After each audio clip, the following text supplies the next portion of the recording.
Launching on November 2nd, we have Trinity of Rain, and this plays 2 to 4 players and takes about 60 to 120 minutes to play. And this is an area control game where players are each rulers of one of 4 clans, and players are going to be trying to build out their empire and expand across the map to try and claim dominance through one of 3 different win conditions. Players can either win through wealth by building up their fortune and then using that to complete their city hall, which is represented by this really neat miniature, where you're going to be adding bits and pieces to it as you purchase upgrades and new buildings to complete the entire miniature. Or you can win by honoring the gods by collecting different ingredients in the different regions of the map and then using those ingredients with your druids to complete different potions. These potions will grant you strong abilities while simultaneously proving your loyalty to your gods, and if you're able to complete the final potion, then you would win the game. And then finally, you can win through your military by conquering new lands from your opponents and then defending the ones you have. And if you're able to conquer enough of the land, then you have won the game. Players are going to start the game with 3 provinces, a town, and some units, and the game's played over 9 rounds that each have 4 phases each. The first phase is the income phase, and this is where players can earn coin depending on the number of towns and castles that they've built.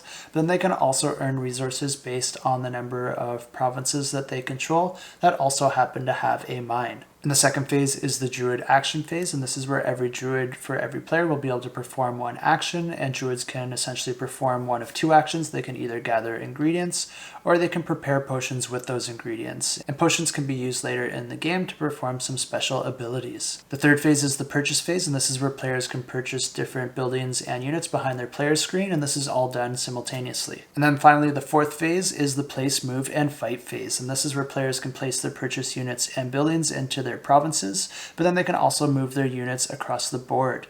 And if units end up in opposing players' provinces, that's going to trigger a battle, and players will be using dice rolling to engage in combat, and players will get a die for each unit and fortification that they have in that province. The game continues like this until one of the 3 win conditions is met by one of the players, and the player who does that wins the game.